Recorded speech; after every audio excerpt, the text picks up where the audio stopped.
Bonjour, bienvenue à ce panel Comment concilier les engagements climatiques et la publicité automobile, organisé par Équiterre et le Conseil régional de l'environnement de Montréal, ici à la Maison du développement durable, sur le territoire non cédé de Tiohtià:ke, où de nombreuses nations autochtones ont un passé millénaire. Je m'appelle Maude Desbois, je serai l'animatrice aujourd'hui pour ce panel en remplacement de Blaise Rémillard. Il me fait plaisir d'être ici avec vous aujourd'hui. Alors, oh, mais merci. C'est pas commencé encore, là. Alors, pour présenter un peu les organismes, Équiterre travaille à rendre tangibles et accessibles et inspirantes les transitions vers une société écologique et juste. Le Creux Montréal, tant qu'à lui, est un organisme de bienfaisance indépendant qui œuvre à faire la promotion du développement durable et à concerter les partenaires dans toute la région de Montréal, qui mène chaque année en septembre la campagne J'embarque, les rendez-vous de la mobilité durable. Donc, J'embarque est une programmation d'activités du Creux Montréal et de ses partenaires pour faire rayonner les idées et les acteurs de la mobilité et de l'aménagement durable partout sur le territoire de Montréal. Pour l'édition 2022, le Creux Montréal remercie ses partenaires mobilisateurs, l'Agence de mobilité durable de Montréal, l'Autorité régionale de transport métropolitain et ses alliés, la Fondation du Grand Montréal et Montréal physiquement active. La campagne d'Équiterre pour des transports à taille humaine est financée par le gouvernement du Canada. Le panel est enregistré et diffusé en direct sur le Facebook de J'embarque et d'Équiterre, ainsi que sur la page YouTube du Creux Montréal. Il y aura une période de questions à la fin du panel. Et pour les gens qui nous écoutent en direct, on vous invite à mettre vos questions dans la section au bas des vidéos. On va pouvoir y répondre donc à la fin, ainsi que pour les gens dans l'Assemblée. Alors, allons-y.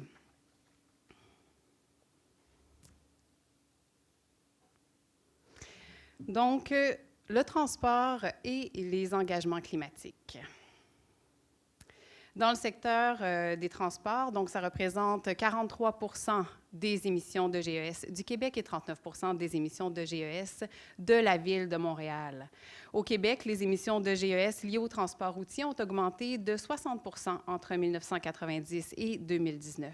C'est une augmentation de 66 du nombre de véhicules en circulation depuis 1990, soit 5,2 millions de véhicules personnels. Ça représente un taux de croissance 3 fois plus élevé que la population, ce qui est quand même une grande augmentation. Alors, j'aimerais, pour la suite de l'introduction, céder la parole à Andréane Brazeau, qui est analyste politique en mobilité durable chez Équiterre. Andréane? Merci beaucoup.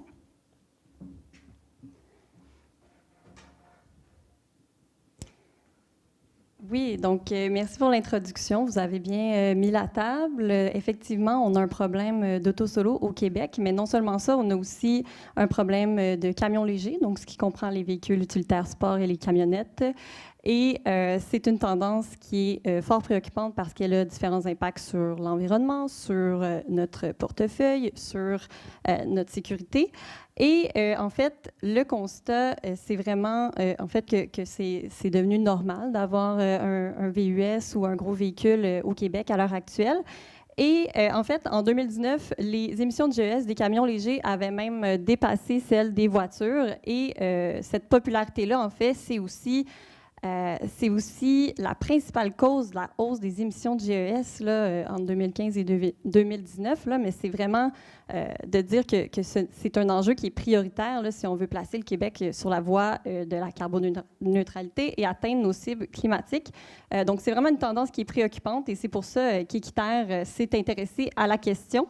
Parce qu'on entend souvent que nos véhicules sont plus éco-énergétiques, oui, mais ils sont aussi plus gros, plus larges, plus lourds, plus hauts. Ils sont aussi plus nombreux et ils parcourent des plus grandes distances. Donc, on vient vraiment annuler tous les gains qu'on fait à travers le temps en termes d'électrification et d'efficacité énergétique. Donc, cette tendance-là est totalement contraire plus grand principe là, en matière de mobilité durable, qui est l'approche réduire, transférer, améliorer. Je la résume rapidement parce que tant à l'échelle individuelle que collective, c'est vers là qu'il faut tendre. Donc, il faut d'abord réduire nos déplacements et les distances qu'on parcourt. Donc, ça se fait notamment en revoyant comment on conçoit nos villes, puis en revoyant aussi là, justement les besoins de déplacement. Donc, est-ce qu'on peut optimiser nos courses, par exemple, etc., quand on doit utiliser notre véhicule personnel. En deuxième, bien, ensuite, évidemment, on veut transférer vers les modes de transport qui sont les plus éco-énergétiques. Donc, la voiture, l'auto-solo, c'est le mode de transport le moins efficace de ce point de vue-là. Donc, il faut développer le transport en commun, mais aussi toutes les autres alternatives que sont le vélo, la marche, l'autopartage, la trottinette et tout ce que vous voudrez qui est zéro émission là, dans son utilisation. Et en dernier, bien, on veut chercher à améliorer les véhicules qui restent. Donc, on veut électrifier les transports lorsque possible, mais aussi on veut on veut optimiser les ressources qui sont extraites pour faire les véhicules, donc on veut aussi qu'ils soient le plus petit possible. Et c'est justement à ce niveau-là que la campagne dont on va parler aujourd'hui, ben, c'est à ce niveau-là, c'est de cette façon-là, sous cet angle-là qu'on aborde la campagne.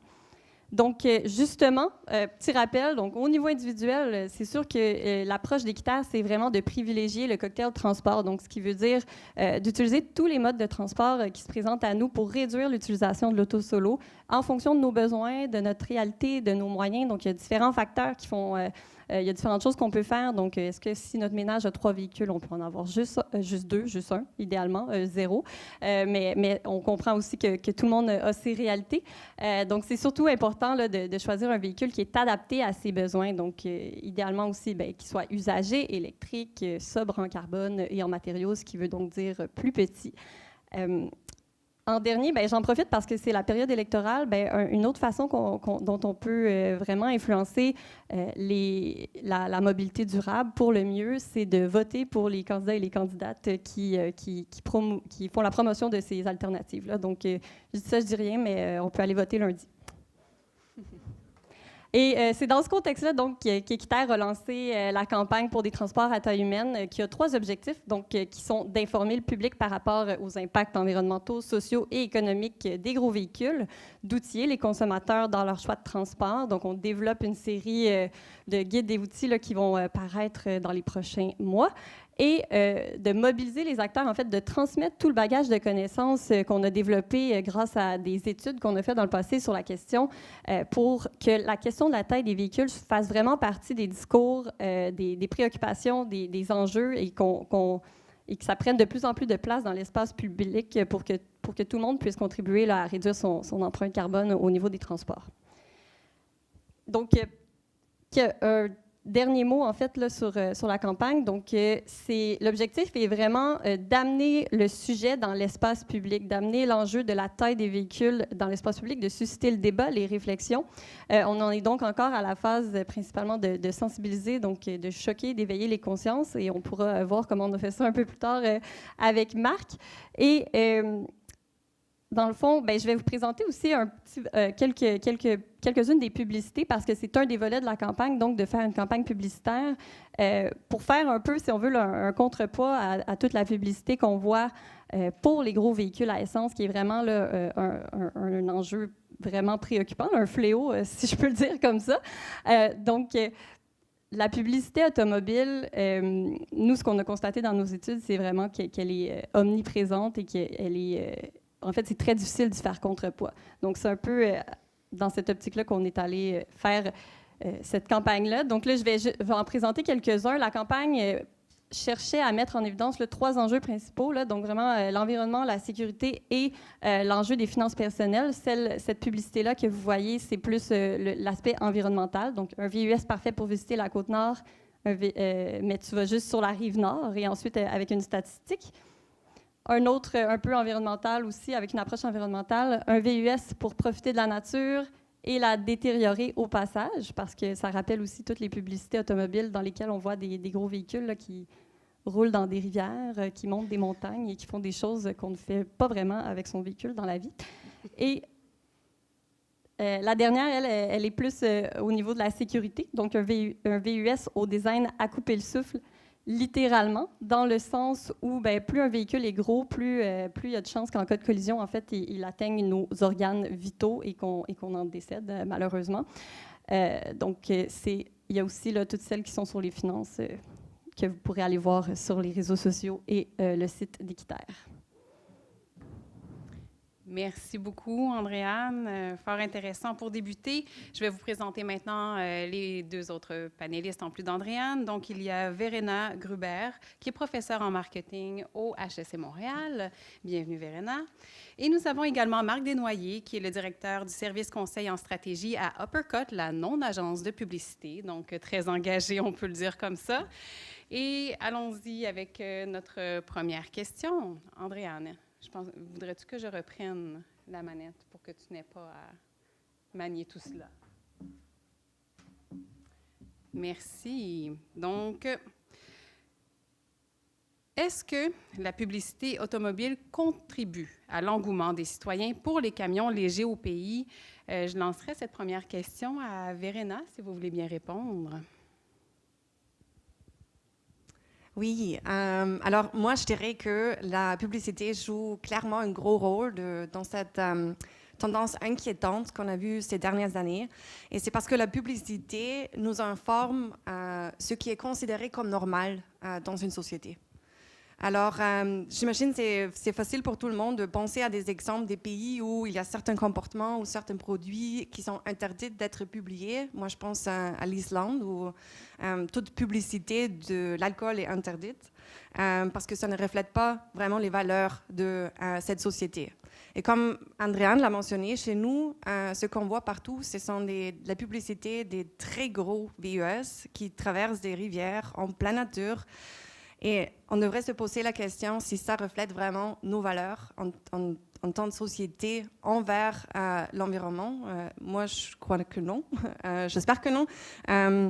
Mais c'est un peu ça, ce qui est suggéré par les publicités. Et ce que ça fait, c'est ça normalise les véhicules, les tailles surdimensionnées. Dans notre sondage pan-canadien, on a aussi vu qu'il y a une forte corrélation, une forte relation entre les publicités télé, radio, ainsi que sur les réseaux sociaux et la probabilité d'acheter un VUS. En même temps, on voit aussi que les gens qui possèdent déjà une VUS sont beaucoup plus d'accord avec cet énoncé que les médias donnent une image positive des VUS. C'est-à-dire, on voit aussi un certain biais de confirmation. C'est-à-dire, si je possède déjà une VUS, je crois que la publicité renforce encore ces aspects positifs, ce qui rend encore plus difficile d'agir contre cette tendance.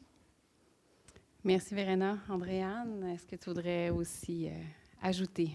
Oui, bien en fait, moi, je commencerai en disant que la publicité, ça fonctionne. Hein. C'est pas pour rien que c'est des centaines de millions, voire des milliards de dollars qui sont investis en publicité annuellement, hein, parce que ça contribue vraiment à implanter un narratif dans nos esprits.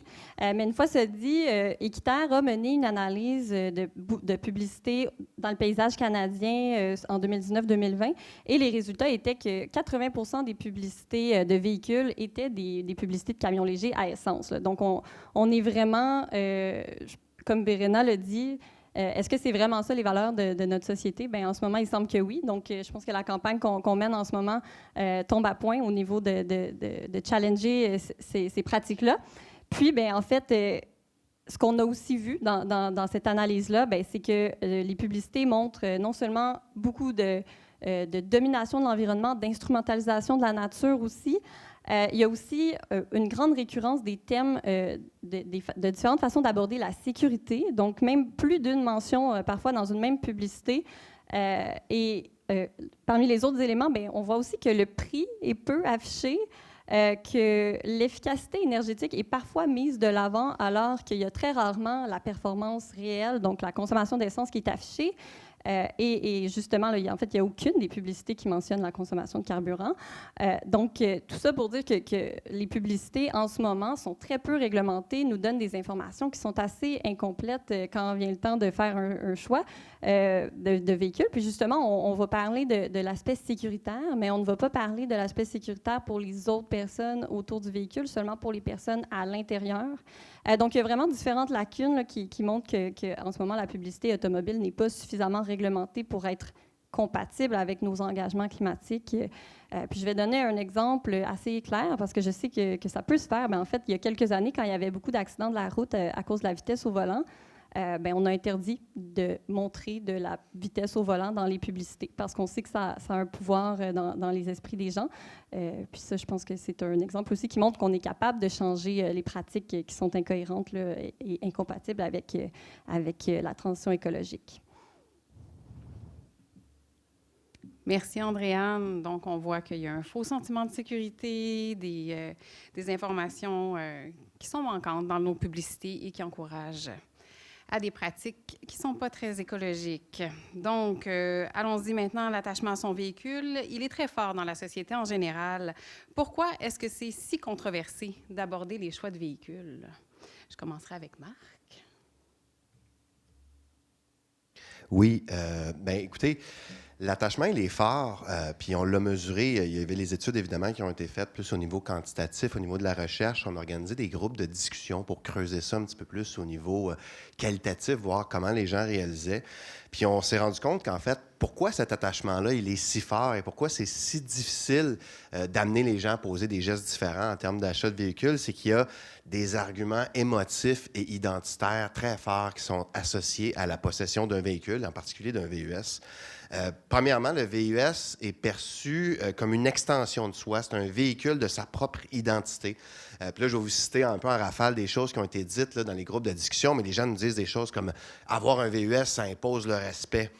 Ça fait professionnel. Je suis rendu là dans ma vie. Puis autour de moi, tout le monde en a un. Donc, on a vraiment quelque chose là, qui participe de l'identité d'une personne et c'est toujours des choses qui sont plus difficiles à défaire que des arguments plus rationnels. Vous avez parlé de sécurité, hein, je pense que vous en avez parlé tantôt, c'est omniprésent, évidemment, et ça l'a percolé dans la population, cette idée-là que grâce au fait d'avoir un véhicule beaucoup plus haut, beaucoup plus lourd, on est plus en sécurité et c'est particulièrement rattaché à la notion de famille et d'enfant. Donc, les gens spontanément disent, dans un VUS, mes enfants sont davantage en sécurité. Il y a également un argument de liberté. Hein, on le sait, dans les pubs de VUS, il y a beaucoup cette idée-là de la nature. Vous en avez parlé, mais c'est cette idée-là que ça me donne de la liberté, pas juste pour aller en nature, mais pour transporter mes 12 sacs de golf, mes skis, etc., tout ce que j'ai besoin de faire pour être heureux dans la vie. Et finalement, il y a un autre argument qui est vraiment rattaché et qui est propre au Québec, au Canada, en fait, à l'Amérique du Nord, qui est l'élément de la nordicité, qui est rattaché très fortement à notre identité en tant que peuple, mais les constructeurs automobiles qui font des pubs ici localement s'y rattachent. Donc, puis les gens l'entendent. Là. En fait, ça, ils vont dire, ben, l'hiver, quand il y a des gros bancs de neige, j'ai besoin d'un véhicule qui est beaucoup plus haut, j'ai besoin de sortir d'un banc de neige, j'ai besoin de mon véhicule. Avec un VUS, l'hiver, je peux me débrouiller tout seul, j'ai pas besoin d'une dépanneuse. Bon, c'est toutes des choses que les gens spontanément disent et on sait que ça fait partie de la stratégie là, des campagnes publicitaires des constructeurs automobiles. Donc, c'est difficile, mais ça ne veut pas dire qu'il n'y a rien à faire non plus. Hein. On sait qu'il y a des arguments qui ne fonctionnent pas très bien pour détricoter ces pensées-là dans la tête des gens, comme par exemple de parler de prix de véhicule, de consommation d'essence. Ça a très peu de portée. Les gens ne le rattachent pas à leur quotidien. Les gens savent que spontanément, un plus gros véhicule, en théorie, consomme plus, pollue davantage, mais ils n'en sont pas 100% convaincus. C'est pour ça que les gens vont toujours répondre « Oui, mais moi, j'ai tel modèle qui, dans le fond, consomme presque autant qu'un petit véhicule. » Tout ça. Donc, ça, c'est des arguments. Donc, ça nous donne la piste de dire que de renforcer la crédibilité des arguments avec des statistiques, c'est une avenue qui est intéressante, puis nos publicités doivent le plus possible atterrir là-dessus. Autre chose, la culpabilisation directe, là, ça marche vraiment pas. Puis on en reparlera tantôt dans les modèles de campagne en changement de comportement. Mais si on commence à culpabiliser les gens sur l'utilisation de leur véhicule, ils vont nous dire des choses comme ben moi, j'ai besoin de mon véhicule, je suis impuissant face au changement climatique, c'est pas moi qui va avoir cet impact-là. Et pire encore, les gens nous disent si vous nous dites que je suis une mauvaise personne parce que j'ai un VUS, ça me culpabilise, ça me donne pas envie de voir votre communication, ça me donne pas envie d'aller voir votre site web. Mais même si je pollue, est-ce que je suis vraiment une mauvaise personne? Donc, les gens vraiment spontanément se sentent attaqués. Donc, il faut trouver des façons de travailler autour de ça. Puis la façon qu'on essaie de faire, hein, parce que je le rappelle quand on parle de cette campagne-là, Équiterre est quand même la première grande organisation nationale à lancer une vraie grande campagne nationale sur l'enjeu des VUS. Donc, on défriche avec cette campagne-là. Puis ce qu'on essaie de faire, ce que les groupes de discussion ont tendance à nous amener à dire, c'est qu'en misant davantage sur la réalité très quotidienne, très terre-à-terre des gens, en faisant des clins d'œil par rapport à la réalité propre aux gens dans leur quotidien, c'est beaucoup plus facile. Donc, les gens nous disaient que quand on voit des contradictions dans nos comportements, ça leur parle plus. T'sais, on a toujours l'exemple de la personne qui lave tous ses petits pots de yogourt, qui fait pour les mettre au recyclage, qui fait du compost, qui fait attention, mais qui sort dehors à l'épicerie dans son gros VUS. Puis les gens se rendent compte aussi qu'il y a une portion un petit peu de rêve qui est vendue par les publicités automobiles. Ils nous disent, écoutez, vous nous parlez de grands espaces, tout ça. Les gens le savent quand on n'achète pas un VUS pour aller escalader une montagne ou ce genre de choses-là. Donc, de faire appel à ces mauvais codes-là puis d'en exposer les contradictions, c'est des belles pistes, en fait, pour créer des pubs qui peuvent, en tout cas, semer une graine puis commencer à faire avancer les gens dans une réflexion sur leur choix de véhicule. Donc, un grand attachement à son véhicule qui est véhiculé, entre autres, pour ne pas employer d'autres termes, par la publicité et le marketing. Ça vise vraiment ça. Ça vient nous toucher en dedans. Puis, on a de la difficulté à contrôler ça en tant que consommateur. Donc, c'est important des campagnes comme la vôtre. Verena, tu aimerais répliquer aussi? Oui, alors un point qui est très important, je pense qu'on pose la question pourquoi est-ce que c'est aussi difficile ou controversé d'aborder cette question de véhicule. Puis ce qu'on a vu, c'est pas toujours le cas. Alors c'est vraiment, il y a un lien avec des valeurs intrinsèques. Alors les personnes qui ont par exemple des valeurs environnementales qui sont très fortes, c'est aucun problème d'aborder cette question puis de poser cette question de choix de véhicule parce que pour ces personnes-là, le véhicule, c'est un objet utile. C'est quelque chose pour se déplacer d'un point A à un point B. Mais les gens qui ont des valeurs hédonistes ou matérialistes, pour ces personnes-là, c'est vraiment une extension de soi. Ça fait vraiment partie de leur identité. Puis eux, évidemment, ils trouvent cette question très controversée parce que c'est comme c'est de questionner un peu le soi. Alors, moi, je pense que pour briser ce lien fort qui existe aussi entre les valeurs et la choix pour un certain véhicule, surtout un VUS, ce qui est important, c'est de se briser cette narration autour de VUS et ce qui est la personne qui conduit un VUS. Ce qu'on veut avoir, c'est une identité, ce qu'on dit dissociative. On veut que ça soit quelque chose qui n'est pas cool, qui n'est pas attirante, pour que les gens peuvent revenir à un moment plus rationnel, moins émotif, pour dire de quoi est-ce que j'ai vraiment besoin. Donc, on comprend ici qu'on aimerait transmettre d'autres messages à travers la publicité, le marketing, et tu en as donné de très beaux exemples, Marc. Donc, pour que ça change, le marketing est une avenue. En marketing social, quelles sont les approches pour susciter soit des prises de conscience, soit des changements de comportement, par exemple dans les achats? Andréane? Oui, bien, je vais commencer rapidement. Là. Je vais peut-être juste parler de l'approche d'Équiterre en général. Nous, on souhaite vraiment présenter la transition comme quelque chose de positif. C'est pas des sacrifices, mais c'est vraiment de repenser la société puis de tendre vers le mieux-être à travers notamment la sobriété, à travers l'alimentation locale, à travers la mobilité durable. Donc, il y a différentes façons.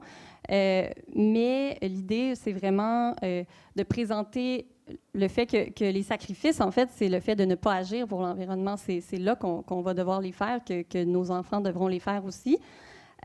Et bien, il y a aussi le fait, nous, comment on aborde les enjeux, en fait, bien, c'est qu'on les priorise en fonction de leur impact environnemental. Là, on n'est plus à l'époque là, où on souhaite sensibiliser les gens au besoin de recycler sa bouteille en plastique. Là. Nous, on remarque que la principale cause de la hausse des émissions de GES, c'est les camions légers, donc on va en parler. Donc, c'est sûr que ça dérange, mais c'est un peu comment... en fait, maintenant, il faut aller là où le bas blesse.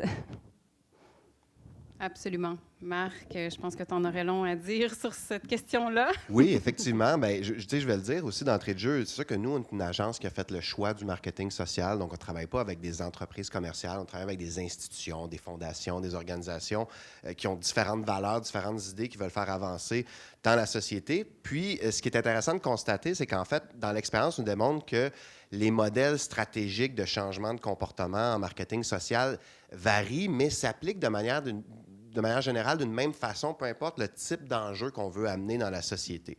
Donc, je dirais comme par exemple, on dit que nous, on fait une campagne, ce qu'on souhaite à terme, c'est amener des changements de comportement, donc que les gens achètent des véhicules différents ou n'en achètent pas, ou à tout le moins diminuent la taille des véhicules qu'ils achètent.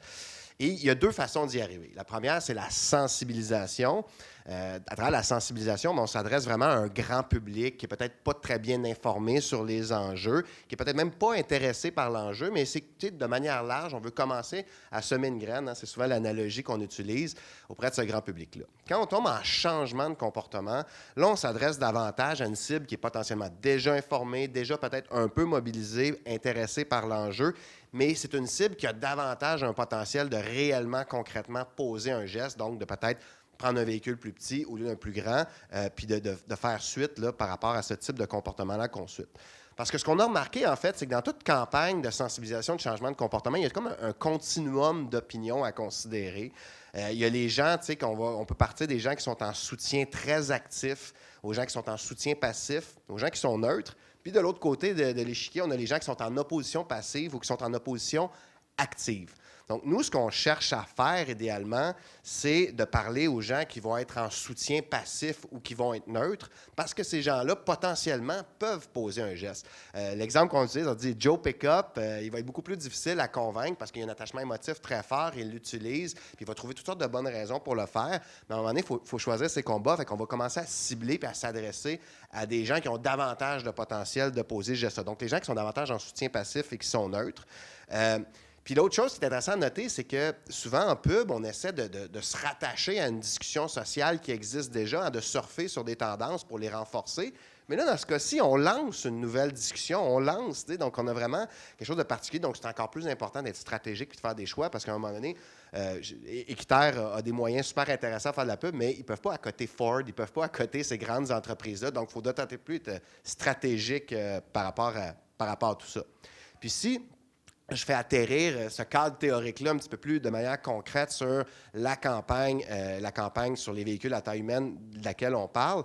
On se rend compte qu'en termes de cible, on avait une cible principale qui était vraiment les jeunes automobilistes qui n'ont pas encore acheté un premier VUS. Donc, ils sont peut-être à un premier achat de véhicule ou ils ont déjà un véhicule, mais ils n'ont pas encore fait le pas là, pour passer au VUS. Eux, ils sont souvent dans la catégorie des neutres ou des soutiens actifs. Ils ont 20-35 ans, ils habitent en ville, ils habitent en banlieue, mais eux, c'est vraiment à eux qu'on souhaite parler de manière plus importante. Mais de manière secondaire, on souhaite quand même ratisser large et être capable de parler aux consommateurs type de VUS qui, eux, sont davantage du côté des neutres et de l'opposition passive pour les sensibiliser.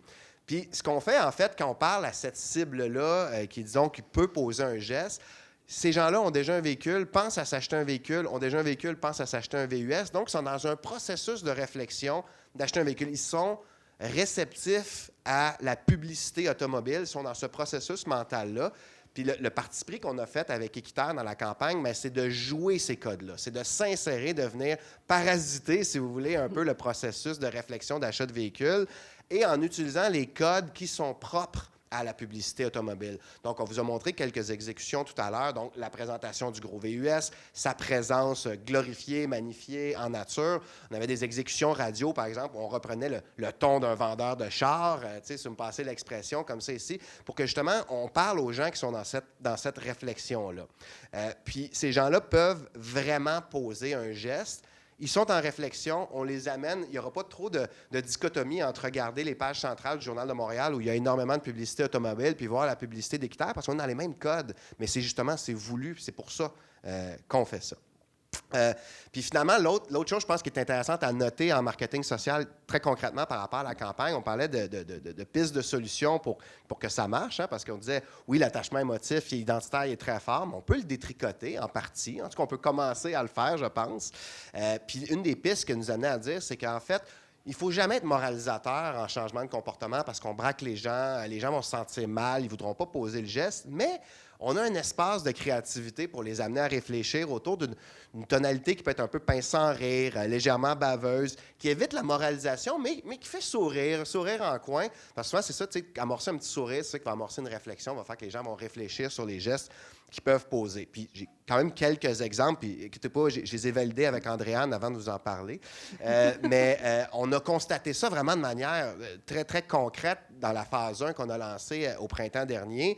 On a eu en tout cas les exemples de visuels que vous avez vus tout à l'heure, ça a suscité un débat énorme. C'est parce que ce qui arrive, en fait, c'est que oui, nous, on cherche la phase des soutiens passifs puis des neutres, mais autant nos sympathisants très forts dans notre soutien actif, eux, ils réagissent fortement sur les médias sociaux, sont super contents, mais ça fait réagir de l'autre côté l'opposition très active. Alors, eux se nourrissent entre eux, et pendant ce temps-là, ça accroît la portée des campagnes, puis ceux qu'on cible, donc les neutres, les soutiens passifs, ça donne plus de paires d'oreilles, plus de paires de yeux sur notre campagne. Donc, c'est une dynamique particulière qui est attachée aux médias sociaux, mais qu'on voit également dans un volet de relations publiques. Puis je pense que c'est là que les campagnes de changement de comportement deviennent très fortes, quand on perce le mur de la pub en tant que tel et on arrive dans un volet de débat médiatique. Puis je ne peux pas ne pas en parler, évidemment, de la réaction de Robert Poetti qui a eu, Robert Poetti, là, qui est le président de l'Association des concessionnaires, là, je ne sais pas c'est quoi son titre exact, mais c'est quelque chose comme ça, qui a réagi très fortement par rapport aux pubs.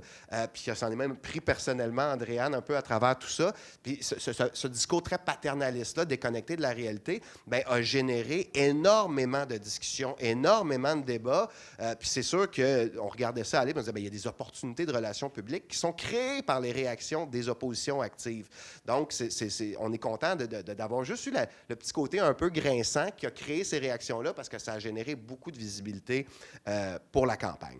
Donc, grosso modo, si je le résume de cette façon-là, c'est vraiment de cibler autant que possible les personnes qui peuvent poser un véritable geste, mais de ne pas négliger le fait qu'en lançant un débat, on suscite les oppositions actives, les soutiens actifs, ça augmente la portée de la campagne, puis ça génère des possibilités en relations publiques. Puis là, je pense que c'est là qu'on commence à avoir des campagnes qui peuvent être gagnantes là, en termes de changement de comportement.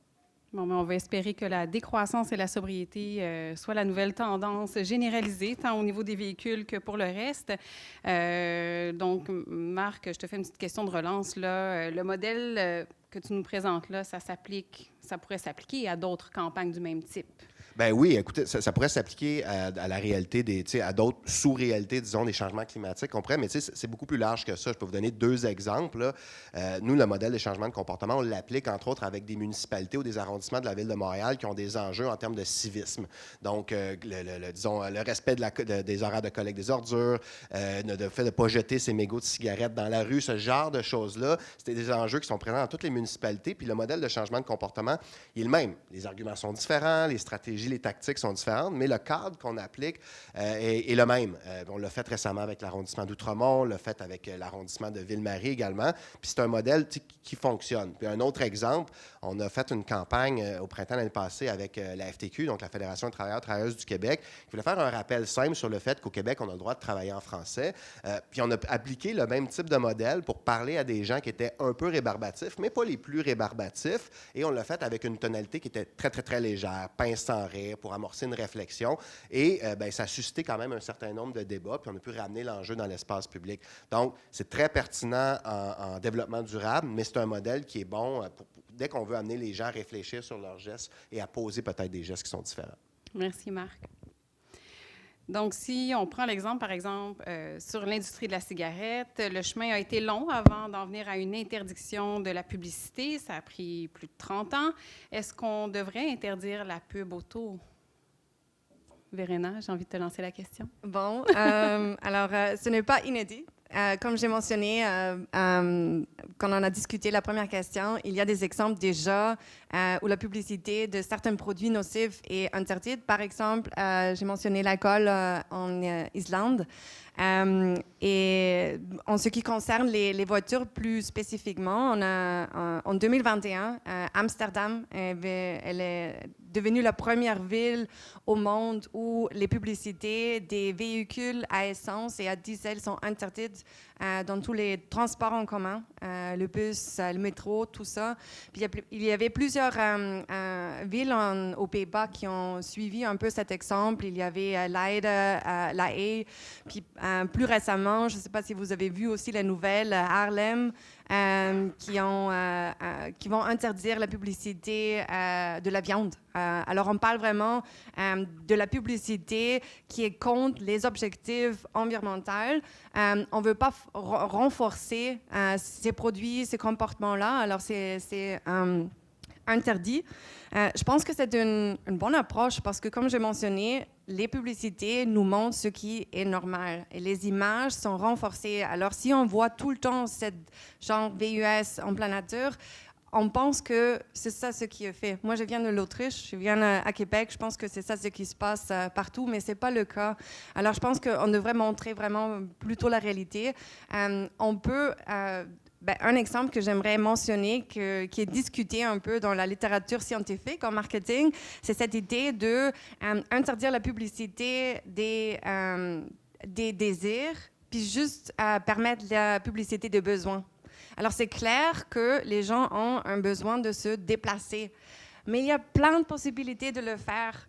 Nous, on est venus en vélo aujourd'hui. Il y a plein, comme Andréane a mentionné aussi, plein de choses qu'on peut utiliser qu'un véhicule et surtout plutôt que dans le VUS. Alors, je pense que ce sont des approches comme ça qu'on devrait discuter plus tôt pour faire face à cette grosse publicité de VUS qu'on voit. C'est vraiment intéressant. Puis je trouve que ce qui ressort de ce que tu nous dis, Verena, c'est qu'il y a une cohérence avec l'identité du pays ou de la ville. Fait qu'on a peut-être quelque chose à définir plus amplement avec ça. Andréane, t'en penses quoi? Bien, effectivement. Puis l'exemple du tabac et de la cigarette est un exemple extrêmement pertinent. À plusieurs égards, là, mais d'abord, quand on a réalisé, quand il y a eu un consensus autour du fait qu'on a un enjeu de santé publique et que les données pointaient dans ce sens-là, bien, ça a été très, très long avant que le gouvernement commence à agir. Donc, on peut comparer ça avec la crise climatique très facilement, à mon avis.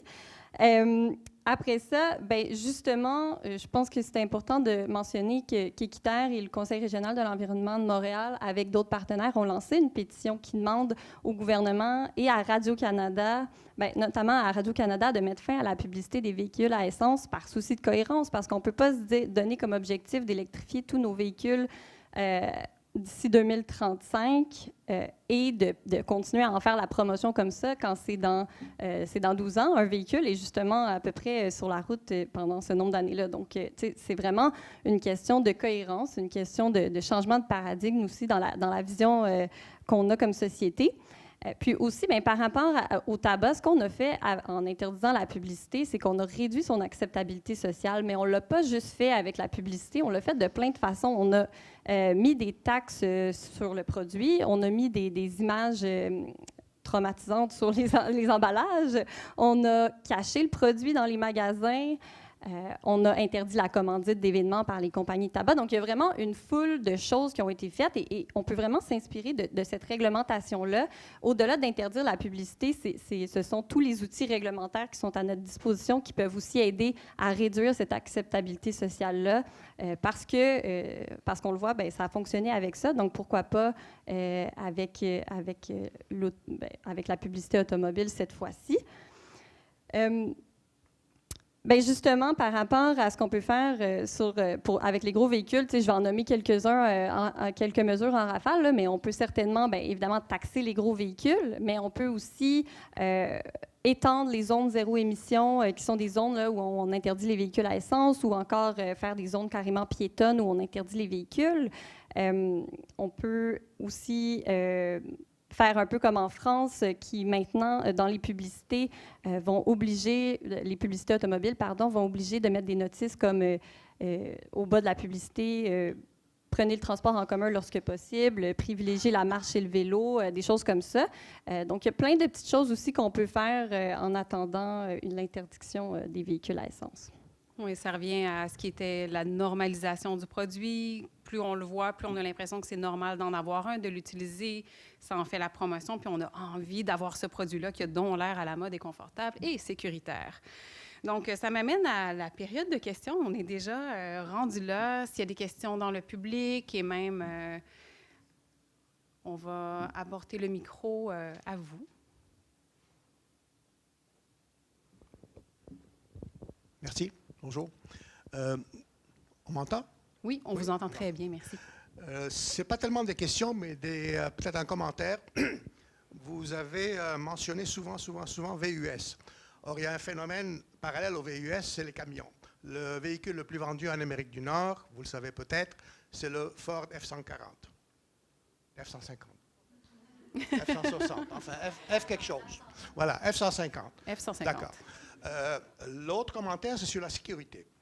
On insiste auprès des publicités, on insiste auprès du public qu'un VUS est plus sécuritaire parce que c'est plus gros.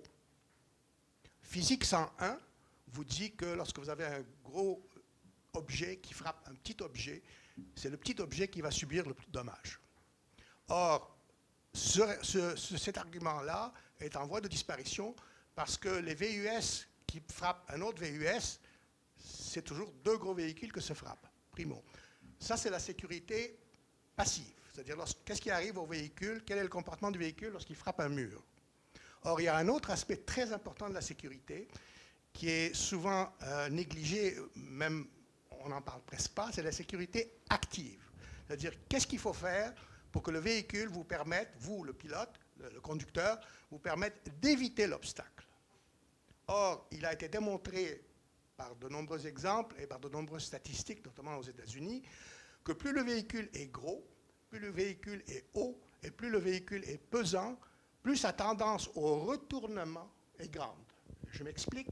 Un véhicule qui roule à 100 km/h, s'il a le malheur de se mettre de travers, s'il est bas, très bas, corvette, okay, il va glisser. Si le véhicule est haut, très haut, comme un Ford F-150, il va se retourner. Et à l'heure actuelle, il y a des procès aux États-Unis contre justement le F-150 qui se retourne et dont la cabine s'écrase parce qu'elle n'est pas suffisamment solide. Or, je n'ai vu aucune mention de sécurité active. Dans les publicités, on parle, par exemple, Subaru dit « Nous sommes le champion de la sécurité passive, on peut frapper les murs, on a une cote très élevée. » Mais qu'est-ce qui se passe dans le cadre de la sécurité active où vous voulez éviter l'obstacle? Je suis moi-même pilote depuis 25 ans. J'ai une licence de pilote, je suis peut-être le plus vieux ici. Et je vous dis que la sécurité active a autant d'importance, sinon plus que la sécurité passive. Et les gros véhicules, plus ils sont gros, plus vous êtes exposés à des problèmes de maniabilité, des problèmes de freinage et des problèmes de tenue de route. Et ça, c'est un élément que vous pourriez peut-être ajouter à votre campagne et insister pour que les constructeurs automobiles ne parlent pas seulement de sécurité passive, mais aussi de sécurité active. Merci pour votre intervention. Andréane? Oui, bien, je peux peut-être juste réagir par rapport au premier point sur les F-150, qui sont effectivement, oui, les véhicules les plus vendus au Canada. Dans le cas de la campagne, bien, en fait, je pense que les messages de la campagne sont applicables à tous les types de camions légers. Nous, ce qu'on utilise, bien, c'est juste que c'est une expression qui est un peu moins digeste là, en communication. Marc, tu me le confirmeras. Donc, on va parler de VUS, qui est beaucoup plus connu. Mais ce que je voulais dire sur ça, en fait, c'est que c'est environ seulement 20 des camions légers enregistrés au Québec qui sont enregistrés à des fins commerciales. Puis un argument qu'on entend souvent, c'est qu'on en a besoin pour le travail, mais les 80 restants, est-ce que c'est vraiment pour le travail? Donc, c'est ce genre d'idée-là qu'on essaie de venir challenger avec la campagne. Donc, moi, je vais m'arrêter ici, n'étant pas une experte de la sécurité active. D'autres questions dans l'audience? Bonjour, François Meloche. Salut. Je suis animateur d'une page Facebook qui s'appelle Halte à la pub auto. Si jamais ça vous intéresse, allez voir. C'est un sujet qui me passionne. J'ai quelques questions, mais peut-être juste commencer avec l'idée de la culpabilité. J'aimerais ça peut-être continuer un peu dans cette réflexion-là, puis comment l'utiliser de façon stratégique. Puis je me dis, dans le fond, si on regarde l'histoire du tabac, puis ça a été dans les deux sens, dans la culpabilité et dans le côté plus positif. Là, je sais que ce n'est pas tout à fait comparable, mais Puis peut-être connecté à ça, c'est que je me dis, les interdictions complètes, c'est peut-être mieux que d'essayer de contrecarrer, faire contrepoids, parce que, évidemment, c'est l'inondation de tout un bagage de publicité contre des petites publicités. Fait que je me dis, est-ce que c'est pas mieux d'y aller avec des interdictions? Mais en tout cas, ça, c'est ma première question. Je ne sais pas si je peux vous laisser élaborer, peut-être. Si ça suffit. C'est Verna? Oui, moi, je peux peut-être ajouter quelque chose pour cette question de culpabilité. Nous, on a fait aussi je l'ai mentionné, je pense que ce qui fonctionne encore mieux de cette culpabilité, parce que les gens vont être très défenseurs, c'est de changer cette narrative de c'est qui la personne qui conduit un VUS. Puis de dire, alors nous, on a fait des expérimentations aussi dans nos recherches, puis on a regardé un peu qu'est-ce qui se passe si on pose la question comme sais-tu conduire ou est-ce que tu as une VUS, pour montrer à quel point les gens perdent un peu la sensibilité pour la route. Ils ne savent pas vraiment qu'est-ce qui se passe parce qu'ils sont dans des gros véhicules. Puis de créer cette image d'une personne avec une VUS, d'une personne avec laquelle on ne veut pas nécessairement s'associer. C'est un peu ce qui a été fait avec la cigarette, surtout en Floride avec la campagne Vérité, qui a fait en sorte que la cigarette est devenue quelque chose conformiste. Fumer, c'est un acte conformiste. La seule chose qu'on va faire, c'est on donne de l'argent à des comme vieux hommes qui veulent que tu continues à fumer. Puis on est un peu parti de cette image de Marlboro Man, puis c'est un acte rebelle pour montrer que c'est vraiment exactement ce que l'industrie veut que tu fasses. Alors, c'est de changer un peu la narration. Je pense que ça, c'est quelque chose qui est vraiment important, surtout en combinaison avec des choses qui sont peut-être un peu plus directes. Puis si je peux compléter sur la culpabilisation, en fait, c'est que surtout quand on commence à amorcer un débat, on ne peut pas commencer par là, je pense, parce que c'est sûr qu'on va rebiffer les gens. Mais c'est dans une gradation. Hein, si là, c'est la première campagne vraiment qui fait ça. On défriche. S'il y a une réussite, il y a d'autres partenaires, il y a d'autres campagnes, puis ça devient, on normalise le discours qu'on essaie de tenir sur les VUS. Peut-être qu'éventuellement, une certaine forme, je n'irai pas jusqu'à dire de la culpabilisation, mais on va pouvoir augmenter peut-être un petit peu l'intensité des messages pour que ce soit plus possible. Mais pour commencer, je ne recommanderais pas nécessairement de commencer avec ça. Puis pour ce qui est de l'interdiction, moi je pense que c'est plus une question qui est politique rendue là. Hein? C'est aux décideurs, c'est aux électeurs d'y aller dans cette direction-là. Mais si on revient sur l'exemple de la cigarette, la publicité, la commandite pour les cigarettes a été carrément interdite. Mais il y a encore aujourd'hui des campagnes de pub qui sont faites pour rappeler aux gens que fumer, c'est nocif. Je pense que c'est une combinaison de plusieurs facteurs. Je pense que la pub pro et contre, interdire la pub pro, renforcer la pub contre, c'est un enjeu, mais il y a tous les enjeux réglementaires. Il y a vraiment beaucoup d'autres choses autour de ça également. Là. Juste ajouter, peut-être, avant d'interdire, il y a peut-être lieu de s'inspirer du mouvement pour le tabac, encore une fois. Puis ça a commencé par des initiatives volontaires. C'est-à-dire, il y a des journaux, puis il y a des événements sportifs qui ont volontairement cessé. Ils l'ont annoncé. Puis là, ça ouvre la porte au débat, puis ça ouvre la porte à interdire éventuellement. Fait qu'il ne faut pas attendre que le gouvernement le fasse sans que personne ne l'ait fait d'eux-mêmes avant. Par exemple, Desjardins, qui est commanditaire principal du Salon de l'Auto, ça serait bien qu'ils remettent ça en question. Tous les festivals de jazz et compagnie qui ont une présence automobile, je lance ça comme des pistes. Merci. Quelqu'un voulait rebondir là-dessus?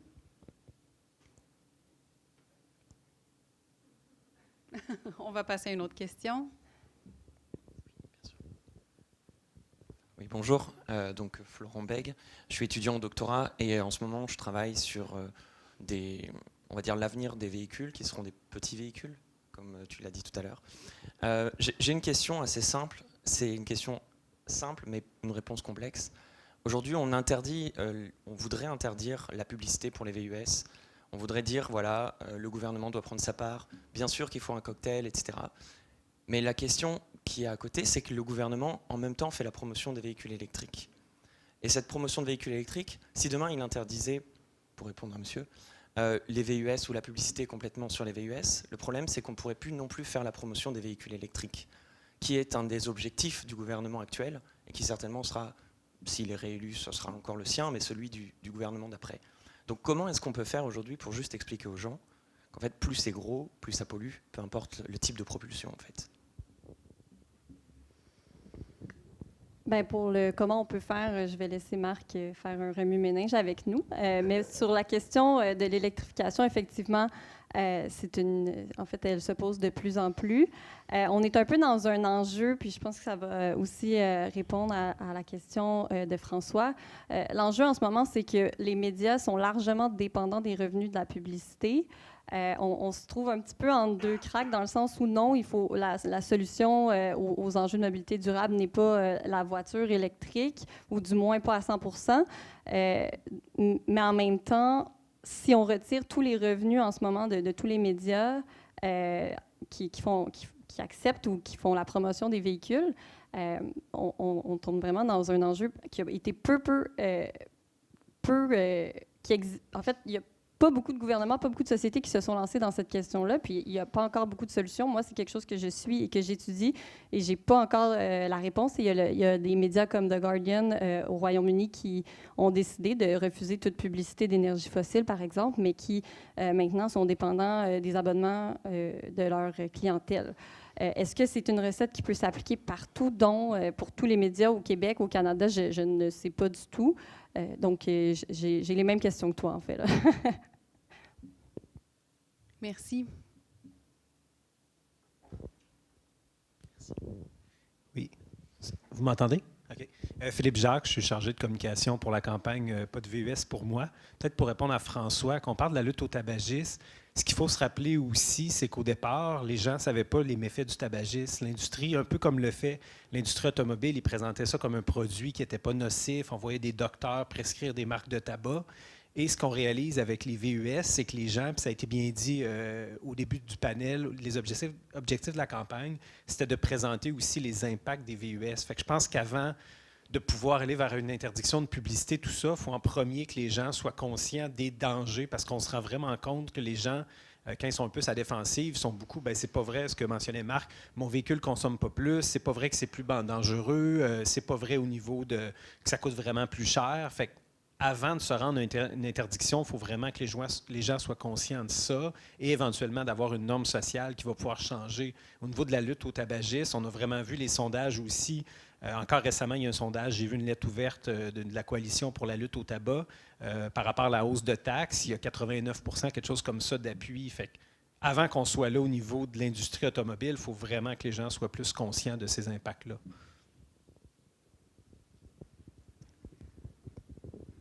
Peut-être un autre point avant de interdire complètement, on peut aussi essayer de rendre la représentation un peu plus réaliste. On monte les VUS dans les parcs nationaux, mais vraiment, ils sont tous sur le pont chaque quartier.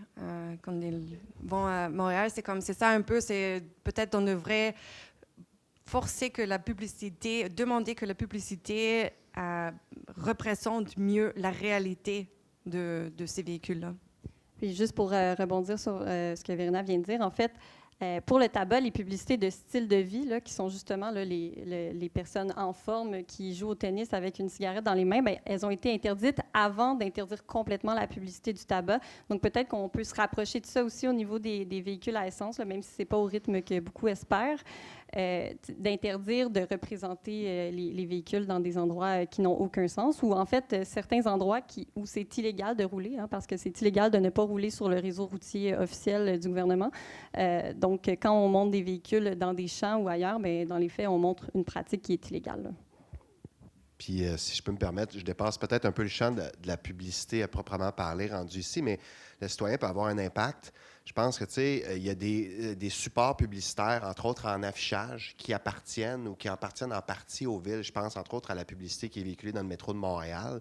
La STM, c'est une société qui appartient à la ville de Montréal, hein, à ce qu'on sache. Mais ça, c'est à une échelle très locale. Est-ce que les citoyens peuvent faire pression, entre autres, sur leurs élus, pour que la réglementation change, puis que dans le métro de Montréal, il n'y ait pas de publicité sur certaines choses? Bien, ça, c'est à petite échelle qu'il peut y avoir des changements, puis ça peut faire boule de neige également. Donc, un petit pas à la fois. On essaie d'amener de meilleures pratiques, notamment par la publicité. Et on va espérer, comme je le disais tout à l'heure, que ça puisse devenir la mode de faire ça et d'aller dans cette tangente-là. Je crois que c'est ce qui met fin à notre panel d'aujourd'hui. On vous invite évidemment à aller signer la pétition Renversons la tendance que vous pourrez retrouver sur le site www.renversons.latendance.com. Merci à nos panélistes, au public. Je rappelle que la campagne J'embarque se poursuit encore pour quelques jours, soit jusqu'au 30 septembre. Vous pouvez consulter la programmation en ligne ainsi que les nombreux contenus qui se sont déroulés au courant de cette période-là. C'est sur le www.rdvmobilitémtl.org. Encore une fois, merci aux panélistes de votre généreux temps et de votre regard sur ça. Ça fait avancer les choses, c'est certain. Et merci évidemment aux organisateurs de ce panel, au public ici et à la maison. Bonne journée.